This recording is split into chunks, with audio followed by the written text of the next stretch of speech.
Let me start by saying that if you want to ask questions, you need to go to the Q&A box at the bottom of your screen, and then you can type in your question, and we'll come to them towards the end of the webinar. But I'll start by introducing our 4 Maudlin novelists. First of all, Rebecca Quang, who you can probably see at the top somewhere, I guess, and Leith Arbuthnot, Miranda Malins, and Christina Sweeney Baird. They've written wonderful books that are amazingly different from each other. Rebecca's, well, she started off with a kind of mixture of Hogwarts and the Sino-Japanese War and martial arts and fantasy. And she's the most prolific of our novelists. She's produced quite a few books, the Poppy War trilogy that you may have come across. Leaf, Looking for Eliza, is a wonderful one, much more here and now, set in Oxford, and about a wonderful granny and a struggling PhD student and the friendship between them. Miranda's is different again, a historical novel, The Puritan Princess, about Oliver Cromwell's youngest daughter, which I thought I knew something about 17th century history, but Cromwell's family had managed to escape me completely. And so it's a real treat to have that. And then Christina Sweeney Baird, whose first novel is due to be published towards the end of April, and that's called The End of Men. And so I haven't been able to read that one, so I don't know whether it's going to be dystopian or utopian, and we'll have to wait for it to come out, I suppose, to find out about how 90% of men have been wiped out by a pandemic. Interestingly, she wrote the book before the pandemic struck and couldn't have known how prophetic it was going to be. But anyway, I'll pass over to them to talk about their own work in turn. Let me start with Rebecca. Rebecca, tell us something about yourself and about your books and everything else.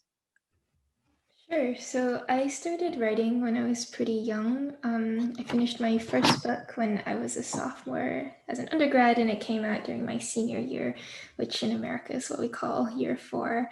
And that was The Poppy War, which is the first of a trilogy about 20th century Chinese history, but transposed to a more Song Dynasty-esque setting.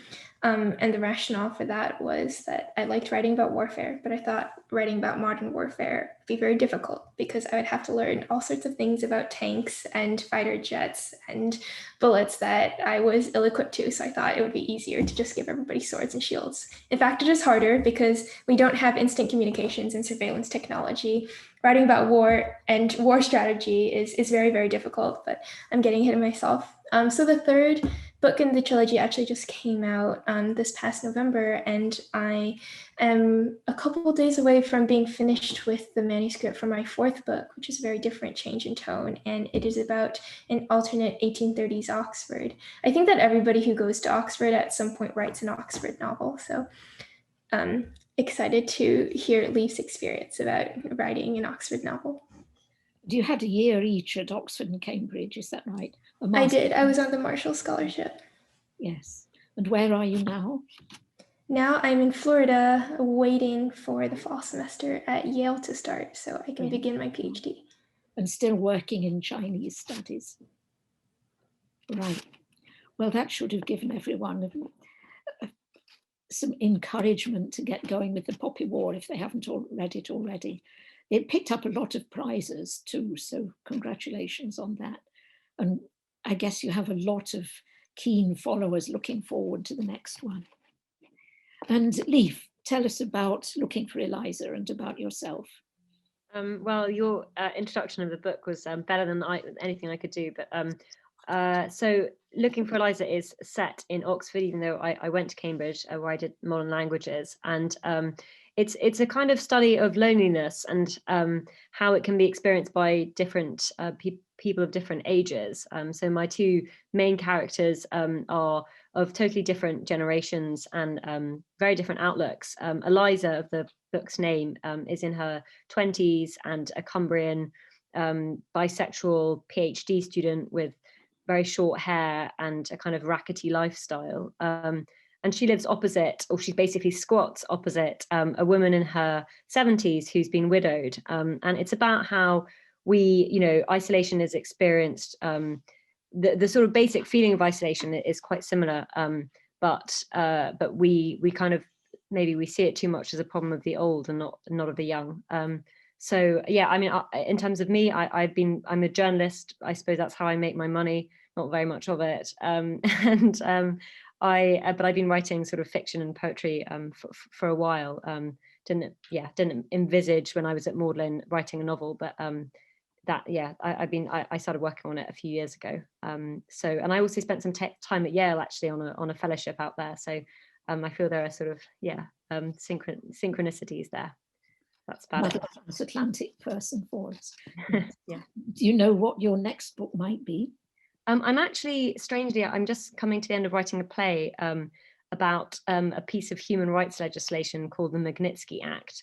It's about the murder of a kind of tax lawyer in Russia called Sergei Magnitsky, and about the kind of the man who was partly to blame for it, who's an American investment kind of financier who has become a human rights advocate since then. So that's the sort of the project now. And then, but I've also kind of turning my mind to my next book, which is probably going to be about the experience of insomnia in London. That's sort of as far as I can go, because I'm slightly unclear about it. And at early stages, tiny ideas can be crushed by talking too much about them. But that's roughly the area that I'm hoping to go into.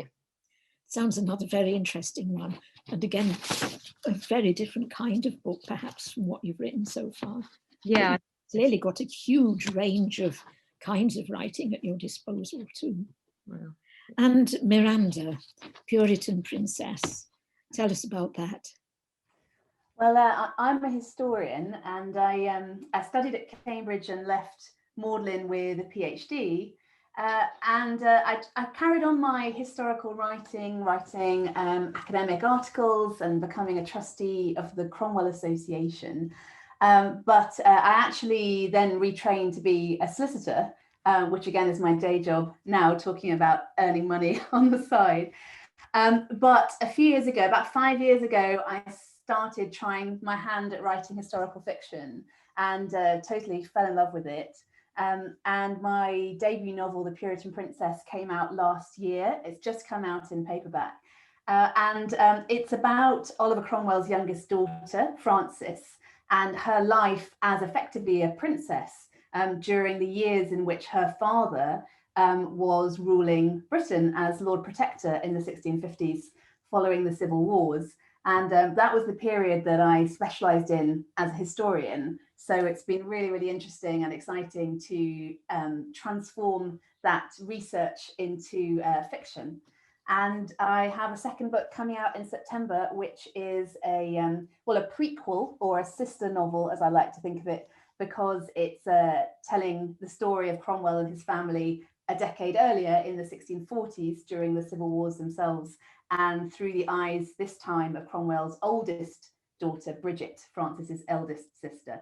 So it's very much the Cromwell family from the inside. I shall look forward to reading that very much. And I shall ask you about how you transform history into fiction when I've introduced Christina as the fourth of our novelists. Christina, tell us about The End of Men, because none of us will have been able to read that. And it does sound very intriguing. Thank you. So it is being released on the 29th of April. and it's a speculative fiction novel that is set between 2025 and 2031.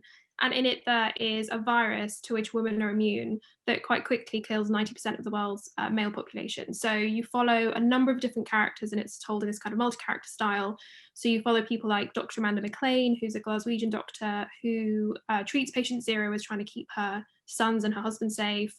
You follow Dr. Lisa Michael, who's trying to find a cure. Catherine, who's an anthropologist, who's looking at kind of telling the stories of the people that have been lost and the people that have been left behind. And so I really wanted to explore both the practical consequences of, what does the world look like potentially if you completely restructure it quite quickly in a way where women are suddenly the majority of the population, but also what does that actually feel like? What are the emotional ramifications of following people in that very different world? So that's what the book's about. I actually studied law at Cambridge, which I think is not, it obviously maybe doesn't lend itself particularly easily to writing novels, but I now work as a corporate litigation lawyer and just kind of always secretly wrote on the side, and then managed to write my first novel when I was doing my training contract, and then started writing The End of Men in September 2018. So a fair while ago now. Publishing kind of takes a while.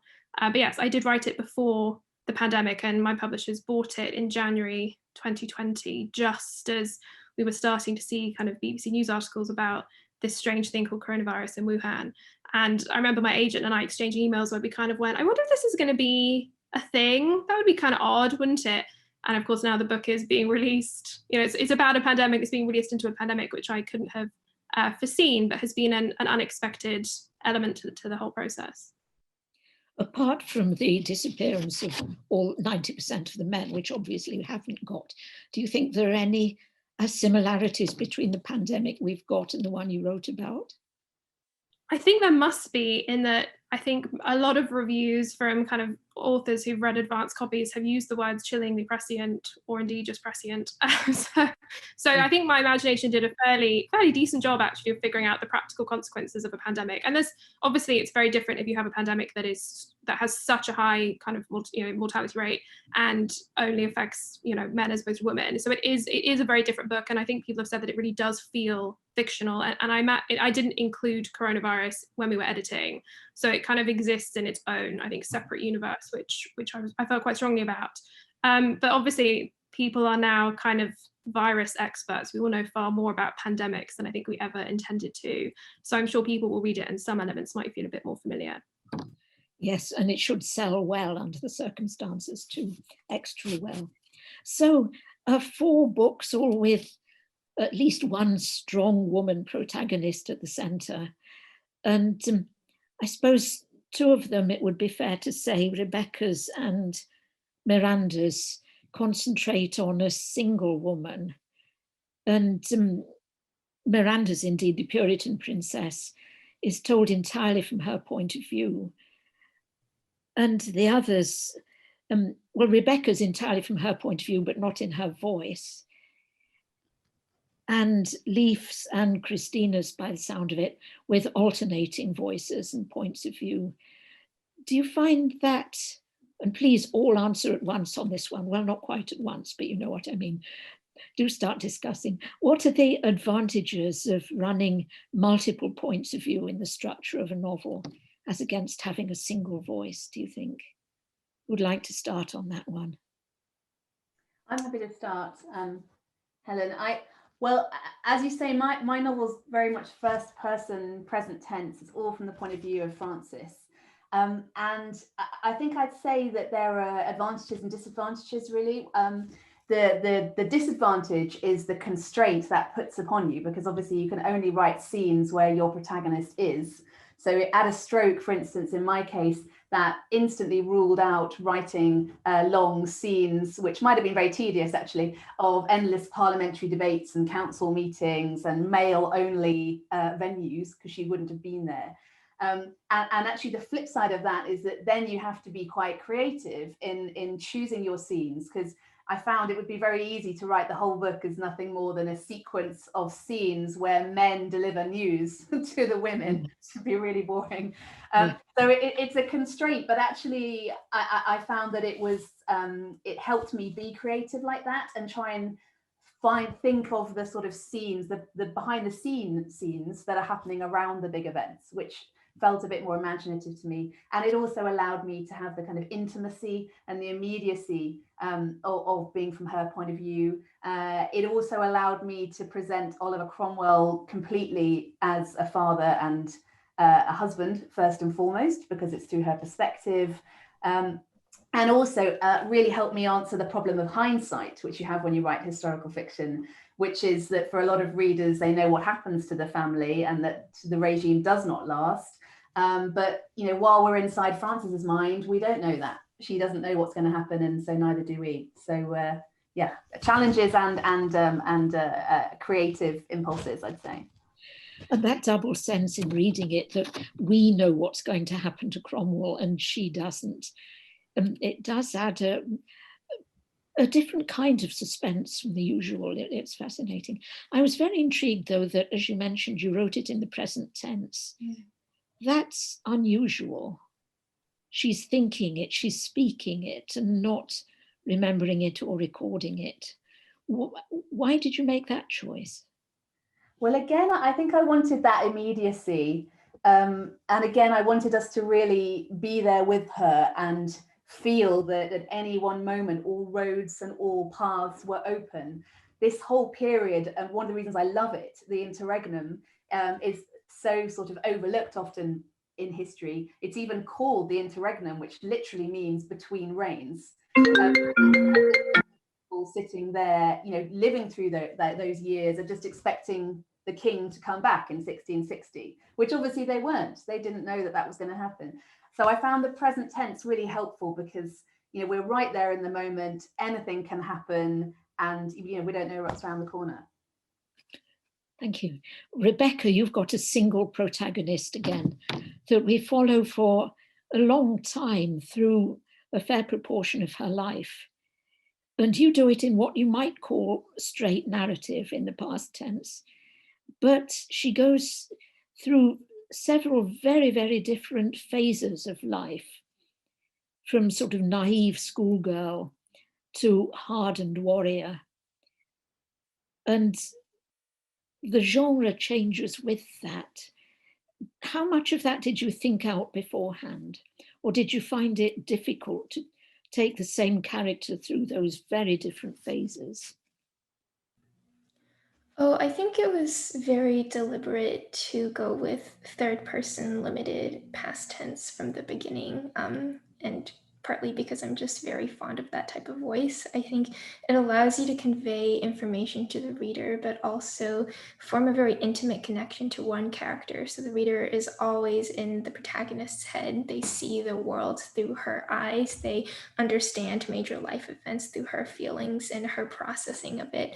And I think that allows you to do really cool things with unreliable narrators and to make points about skewed histories and skewed narratives, because overarching themes, right, of this trilogy, because it's so based on the life of Mao Zedong, involve power, corruption, paranoia, right? The trilogy is really trying to answer the central question of how does somebody become a dictator and how are monsters made? Because I was really interested in, right, like what do we do with historical figures like Mao and Stalin, who are responsible for the deaths of millions of people? Because it's really easy to just call them monsters and you know, sociopaths, but I think that is a really frustrating and unsatisfying response, because I don't think that's true. I think that they were very flawed people who genuinely cared about others and, you know, enacted policies that did not at all meet their goals. So Rin, right, who's the protagonist, is making all the wrong decisions at every critical juncture. But because we're with her as the reader, we see her rationale for them. And I think I've succeeded if I can trick the reader into believing that those were the right decisions at the time. And it's only when you finish the book and step backwards and reflect on it all that you realize, oh, that was actually really messed up. That was awful. That was a very unjust thing to do. There's no possible justification for it. How did any of this happen? So yeah, the unreliability and the refusal to allow any sort of rational perspective to interfere with what we're seeing from Rin was central to the project of the trilogy. you certainly tricked me into assuming that since she was the center of attention, then her thoughts and feelings must be the right ones, and we should go along with those. And separating myself from that is quite difficult given how imaginatively involved you are with her. So that was really interesting. And what about dual perspective, Leaf, with your granny and your PhD student, DPhil student? She's at Oxford, isn't she? Yeah. Well, so there were lots of challenges that arose out of it. Even if overall I think it was the only device really that would make sense with the kind of what I wanted to do with the book. One of the big challenges was that I had to be quite careful that the two timelines of the two characters were developing at the same rate, because otherwise there was a danger that one of them would have a sort of growth spurt and would get through a lot of her kind of development, her character's arc, as it were, in a chapter, and that then you'd go back to the next character who was still back, a few months ago, or who hadn't sort of encountered the character at the right, Eliza or Ada at the right moment. So it felt sometimes a bit like building the Channel Tunnel, and you have to make the 2 points of the tunnel meet at the right moment, and so my two characters meet about halfway through the book, which perhaps is a little bit too late on reflection, but I think that was a sort of throat clearing problem basically in me as a writer, and so I was quite nervous building up to that moment when they met, because I'd spent so long with the characters as different people that it wasn't really clear to me that they would have some sort of chemistry when they actually did meet, and how they've meshed together. So in the end, I think the book sort of takes off when they do meet, and in that sort of friendship that they form. So it sort of worked out on the night, but it was quite like a different. It was quite difficult. And the positive from a sort of fairly mercenary point of view is that if you have two different characters, you're writing less for each of those characters, so you're having to compress things, and I think that it has an advantage as well in terms of maybe you're a bit more economical in a good way with your characters, and you kind of waffle on a bit less perhaps. Well, it certainly works, and it's a very heartwarming book. I mean, it is about loneliness, and some pretty dreadful things happen, but it manages to be happy in a way that rather too few modern novels do, perhaps. Yeah. Did you consider giving it an unhappy ending, or doing the whole thing in a more melancholy tone? I mean, certainly parts of it are very melancholy. Yeah. The rent-a-gran idea is just absolutely wonderful. Yeah. So my character Ada, who's the one in her 70s, she sort of starts renting herself out as a grandmother for hire in Oxford. Basically, it's an opportunity for me to make jokes and have fun.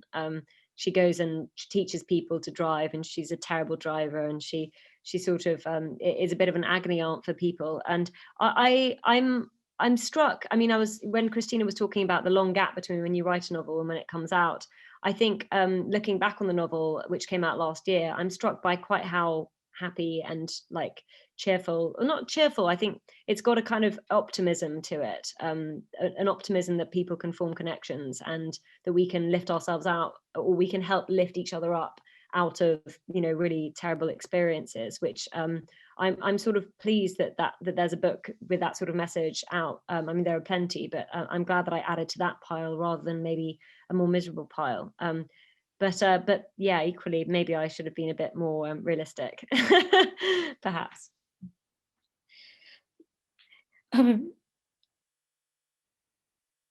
Miranda, you put your unhappy ending in a way at the beginning of your novel.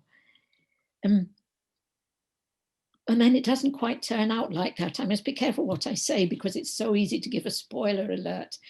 But were you tempted to do it the other way around and to finish with that unhappy ending?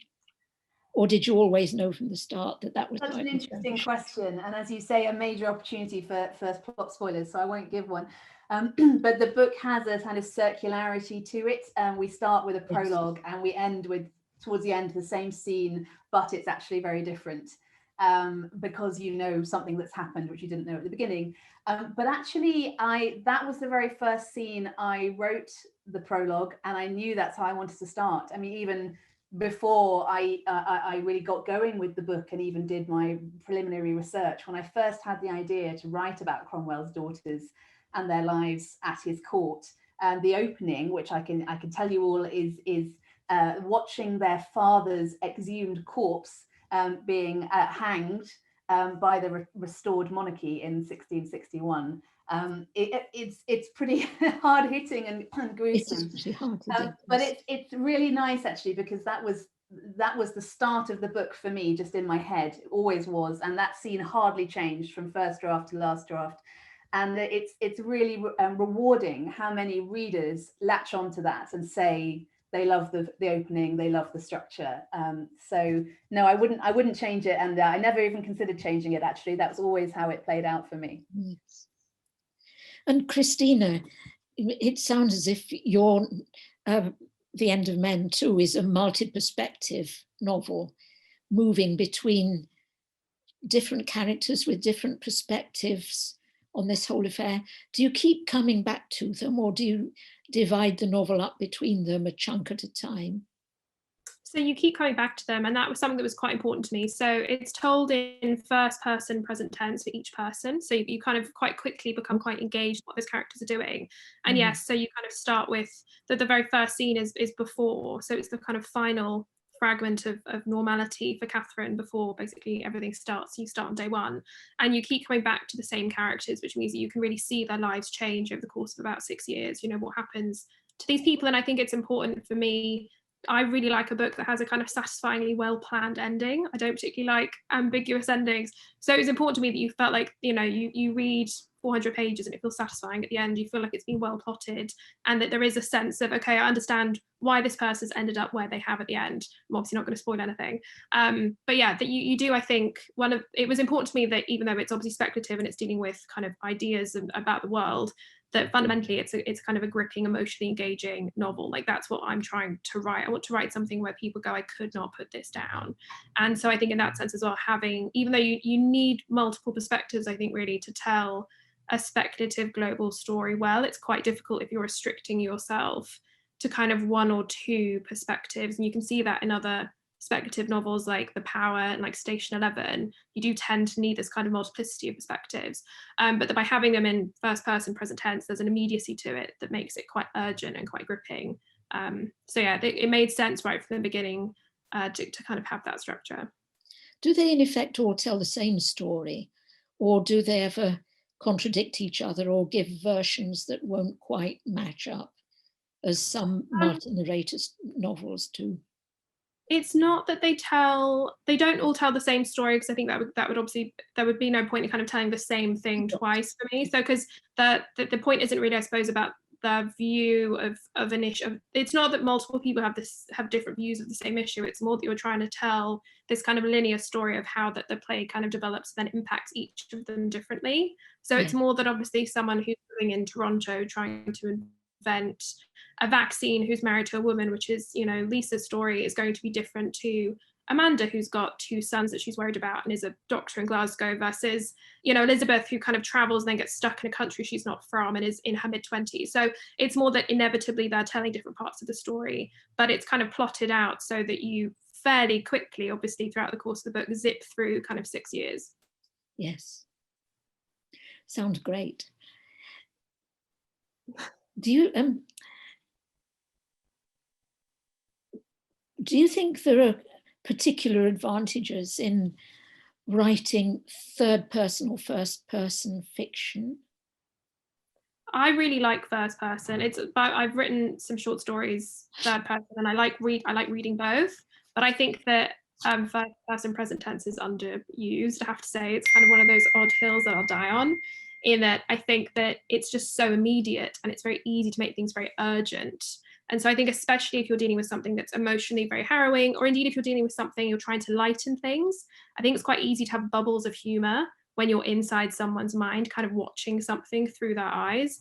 And especially if you are, dealing with something that's quite difficult, I think you really need to have levity to make sure that nothing is kind of unremittingly bleak. So I certainly think that first person present tense has advantages when you're telling something to kind of give emotional nuance, even when you're telling something in a gripping way. And perhaps in particular when it's so important that they don't know what's going to happen either. For sure, exactly. And it's one of those things I find quite strange, having people, so advanced readers are now kind of reading the book, so other authors who kind of very kindly quotes for the book, or reviewers, and I'm told quite a lot that it's gripping, and I always find that quite interesting, because obviously when I was writing it I knew what was going to happen, so I found it significantly less gripping to write than people do to read it. But when you are kind of following someone's thought process, second by second, and following what's happening to them minute by minute, I think it does inevitably mean that, you're discovering what they're discovering in real time. You're all very obviously women authors writing about women protagonists. Do you think you'll be read mostly by women, or half and half? Or do you think you should be read mostly by women, or should that be completely irrelevant? Rebecca, should we start with you on that one? Because the violence in yours is something we might associate more with male readers. Yeah, that is something that I think about a lot, and I'm not sure if I've come to a great solution to it yet, because ideally, right, I would reach the largest possible audience, and men and women would pick up and be interested in my books. At the same time, we also had conversations about whether I should be published as Rebecca F. Quang or R.F. Quang on the cover of the book, because if you just use your initials, then, somebody browsing in a bookstore doesn't know that you're a woman and just sees, oh, a book about warfare and history. I'm into that. And I've also seen people mischaracterize my books in a way that I think is tied to the fact that I'm a young woman. A lot of people call the popular YA, which it very much is not. It is not a book written for children, right? But I think the fact that I'm a young woman and the protagonist is a young woman, but still very much an adult, makes it easy to frame the story as frivolous or trivial or meant for much younger readers, not to, malign YA as a genre, because there are a lot of really important YA books, but it just demeans me as an author, and that's something that is ongoing and frustrating. So I don't really know what to do about that either. I think with this next project, it was interesting because the protagonist is a boy, and my publisher was worried that I might lose my female audience because I'd written a strong female protagonist, and they were like, we think you have a brand for having these strong female protagonists, and we don't want to give that up and just have everything be about this young man. And I think that is a worrying conversation as well, because it is possible, right, to have a story with a male protagonist and have important conversations about gender and sexism and patriarchy, but publishing and marketing is just not nuanced enough to that point where we can have those conversations with our publicists or with our readers. So I'm sorry I don't have any answers. I'm just sharing frustrations I've had with how to market myself and my work that are tied to gender.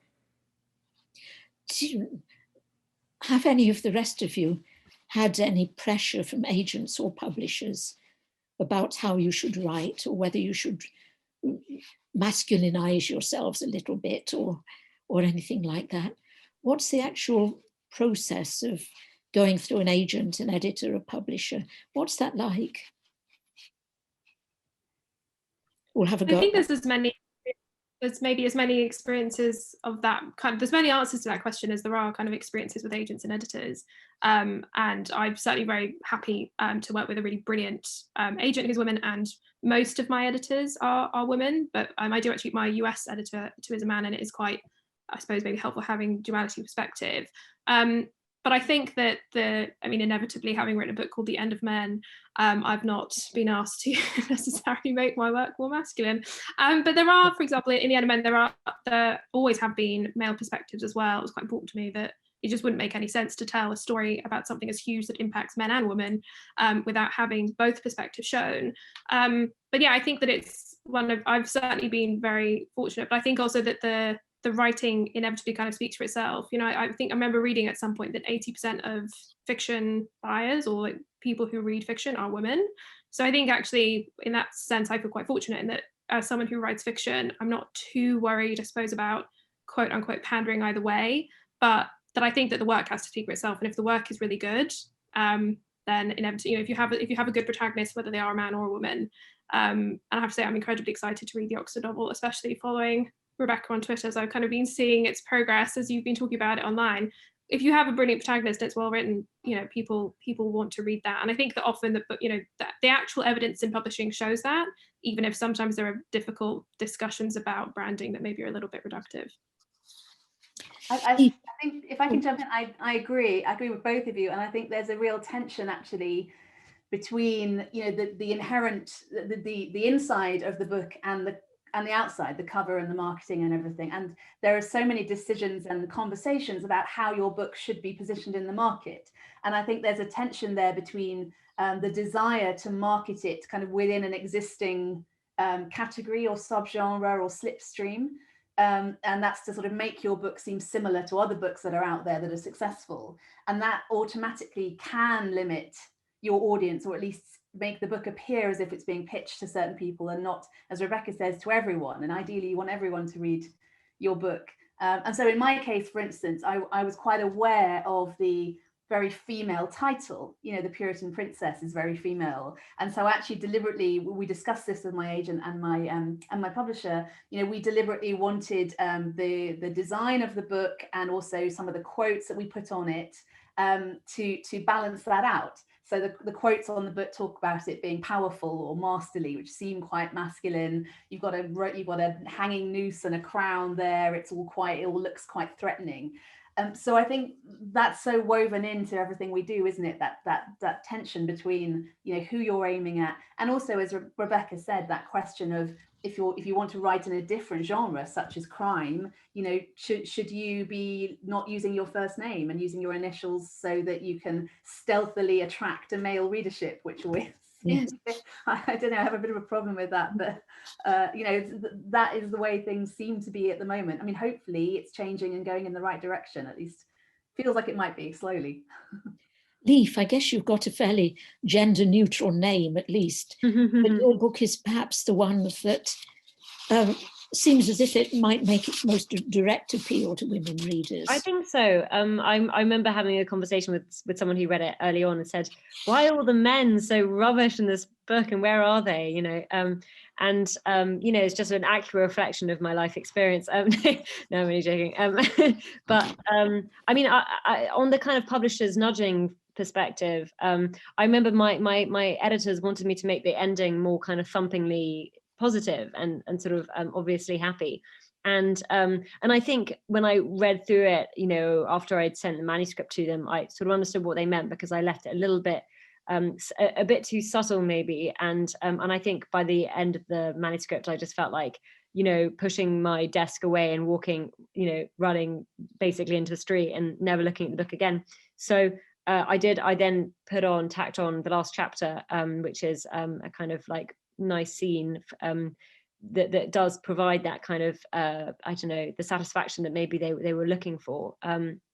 But I mean, I'm very happy to sort of writing for women, and I don't really envisage a reader when I'm writing. I'm writing what I feel should be next on the page. And it's very abstract to me until I actually, you know, encounter a reader who's read the book, which is a strange experience. And I'm sure that's how, most authors operate. But I don't really particularly want to recruit more men to read my books or book. But, you know, it's obviously a big open church. So, yeah. Something that's beginning to come up in the questions is what kind of influence being at Maudlin had on you, and how far that shaped your writing in any sort of way, academic or anything else. Which also maybe one to tackle first is, two of you are contemplating Oxford novels rather than Cambridge novels. Why do you think Oxford gets so much more fictional attention than Cambridge?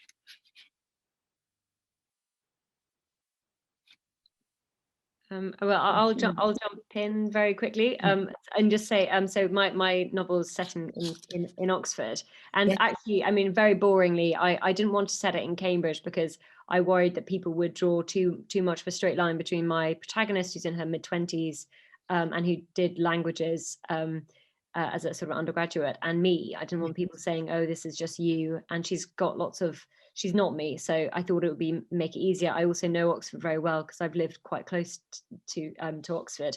I think that it's a cumulative effect probably of Oxford having featured in more books, more TV shows. It's the place where Americans kind of flock to when they come to the UK and want to get out of London. I mean, I know Cambridge is extremely popular, as we all remember, but those are a few kind of spitballed ideas about why Oxford is so hot. I think it's just got a bigger space in the public imagination, not least thanks to Philip Pullman and other writers who've kind of made it iconic. Yes. And Rebecca, your plans for an Oxford in the 1830s novel, why Oxford there? Well, that was purely coincidental, and it was because when I started drafting that novel, I happened to be living in Oxford and had just moved out of Cambridge. So Oxford was where I could go consult art archives and where I could look up the histories of buildings and have a deeper sense of place, because I'm very much influenced by what's around me and what I see, and the sort of Gothic atmosphere I get from walking along the cobblestones at night, when the Queen's College choir is creepily practicing and you hear ghostly singing in the night air around you. So I like that Leif brought up the way that Americans romanticize Oxford, because I think it's very common because we have so many Anglophiles in America, it's very common for people to write novels about London or Oxford, but you can tell that they've never actually been there or don't know very much about those places because they make some very obvious mistakes. And I did not want to be one of the people who wrote an Oxford novel and have everybody in the UK laugh at me. So everything that is in there, right, is the product of 2 years cumulative living amongst the enemy and absorbing how British people talk and phrases they use and the way that they refer to things. Like certain grammatical constructions, right? Like being in hall instead of being in the hall is a detail I think that American readers would not notice, but anybody from Oxbridge would be like, "You're a fraud. That's not how we talk about eating in hall." So yeah, it's been a challenge absorbing everything about Oxford and Cambridge enough to convincingly come off as somebody who can write about those places. But I think I've done it successfully. Is that a largely male novel? I mean, do you have many women characters in there? I do. So there are actually 4 protagonists, but you only see the story through one of their points of view. So there are 2 boys and 2 girls.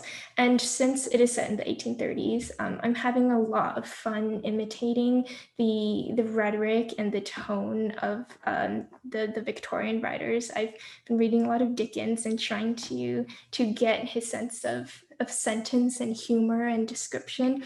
But they were also, the way they write about women is so funny, right? It's so stereotypical and so demeaning.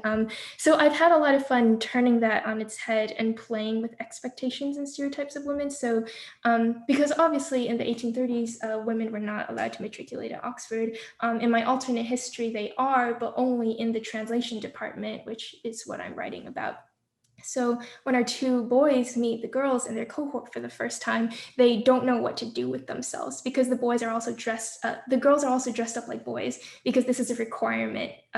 Because if they walked around in dresses, they would distract the other young gentlemen too much. And there's an inner monologue from the protagonist's point of view where he's like, "Oh, all I've ever known of young women is from Women of England, which is this pamphlet I read, which is about how they ought to be good wives and mothers. So I don't know what to do with this creature who's right in front of me." So that's been really entertaining to write. That brings us back again to the question of how much difference it made to your writing and the way you thought about writing and what you wanted to write about to have been at Maudlin. Did it have any sort of influence, do you think? Or in a way that's distinctive to Maudlin or to Cambridge? or do you think you might have written the identical novel anyway? Who'd like to go first on that one? Miranda, maybe?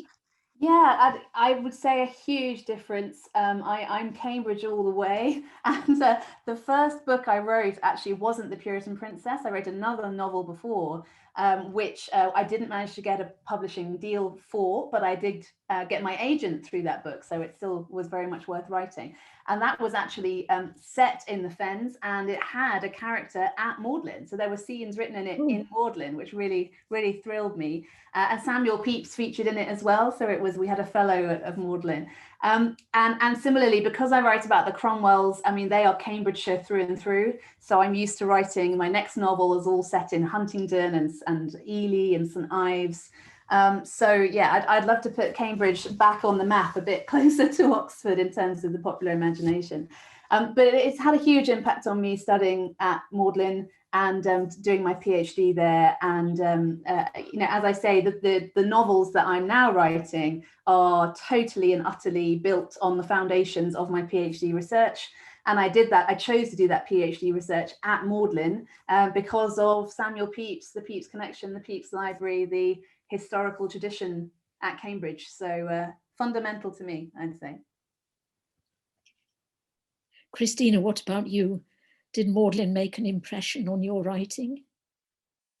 I have to say, I think that maybe because I write speculative fiction, it's quite different. I haven't said anything in Cambridge. I think for me, maybe a bigger thing was just that having studied law, the workload was immense. And so it prepared me quite well to balance now actually getting on with the work of writing a novel, which is it's just an extensive kind of chipping away at a mountain, is how I always think about it. You know, working full time and writing just means committing to basically working on the weekends and in the evenings, just getting it done.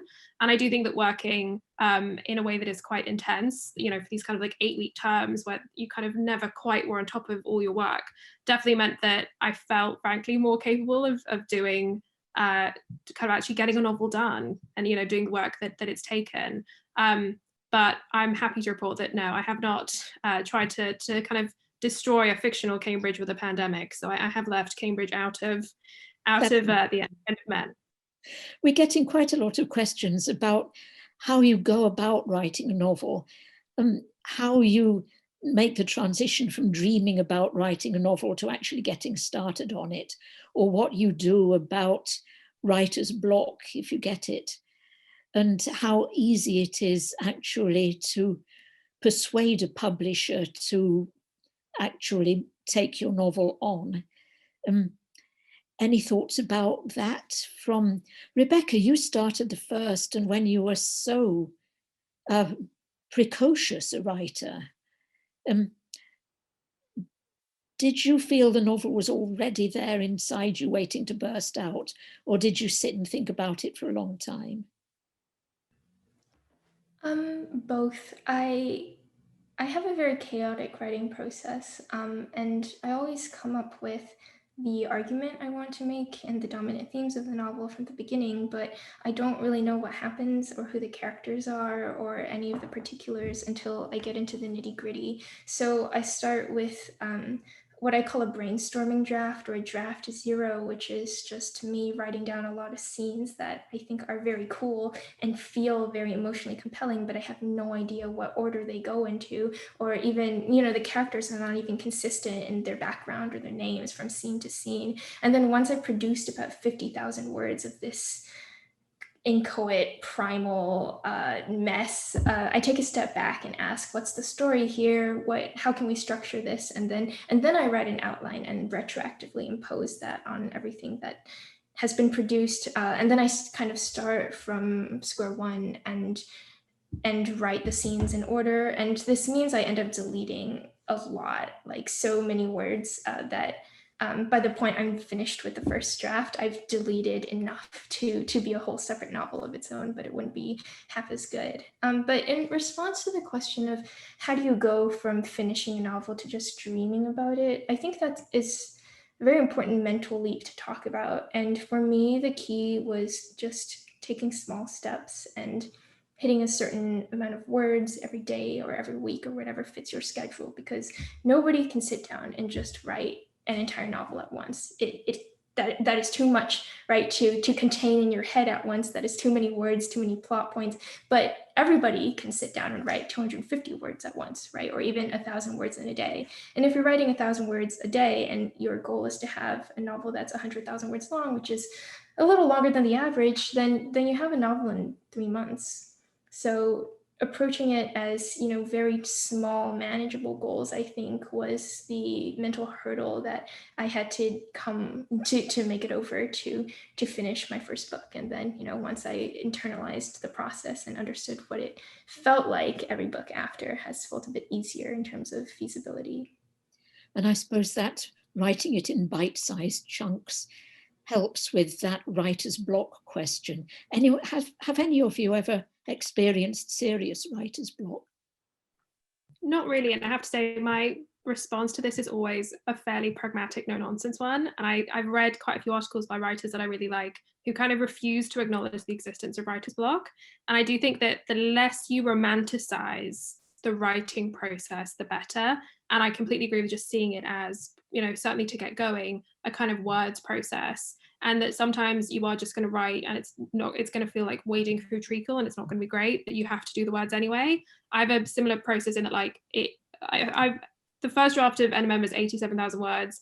The final draft is about 108,000 words. And I'd say that only 15,000 of the first draft survived. So, you know, the process of getting to a final novel with the help of an agent and editors can mean throwing out a lot of work, which means I think you do just have to kind of get on with it and just not romanticize it too much, because I think writer's block, there's a distinction between having a knotty issue that you need to figure out, and that is one thing I have had. Like, I'm working on my second book now, and over the last week I did have something that I was trying to figure out, but that meant sitting down, thinking about it, writing around it, having a go, writing a scene. If it didn't work, that's fine, throw it out, start again. But I think writer's block fundamentally is just like, I don't really want to write or I'm scared to write, but you just have to do it anyway, because there isn't really any shortcut. You know, the only way is through, I think. And that's, I think, the only real difference between people who end up getting published and people who go, I've always wanted to write a novel, is that the people who get published sat down and wrote a novel. You know, that is like the key difference, I think. So I always say to people to don't think about, is this going to be good enough? Am I a writer really? You know, don't get ahead of yourself. Just start writing, be consistent, see where the draft gets you, try and make the work as good as it can be, and just, I think, be quite practical about it if you can be. We're beginning to run out of time, but there's a series of questions about the actual processes of getting published. Do you show your drafts to friends as you go along, or do you start with an agent, and how do you find an agent? Or do you ever approach a publisher direct? What are the actual processes involved for our listeners out there who are maybe thinking of writing novels and don't know how to go about the publication process? How do you find an agent?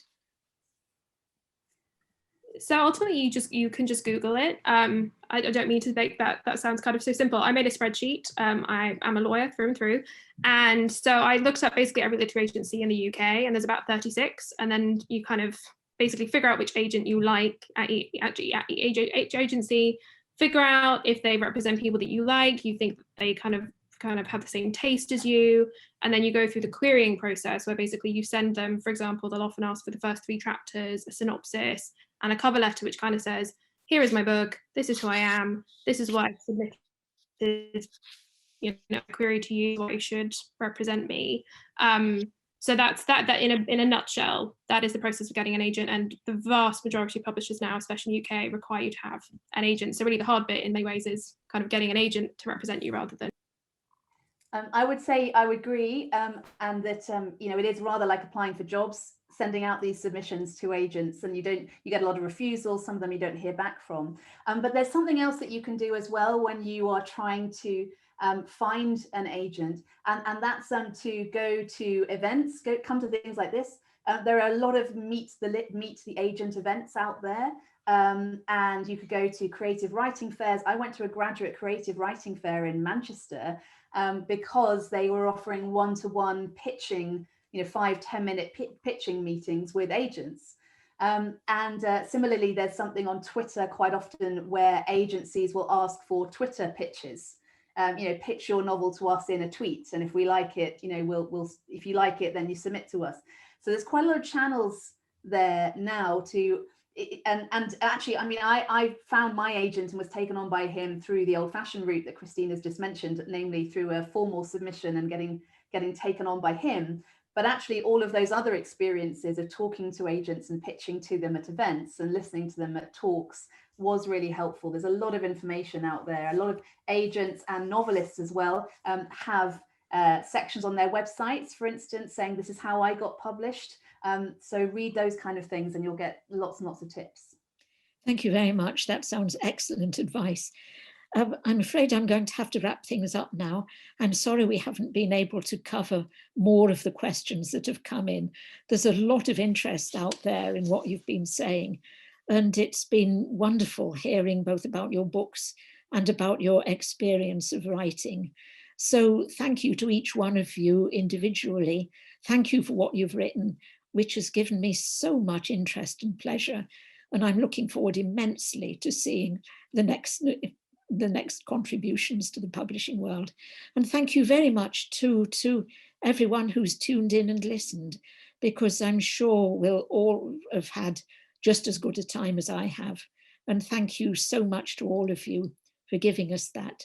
Cheers. Thank you.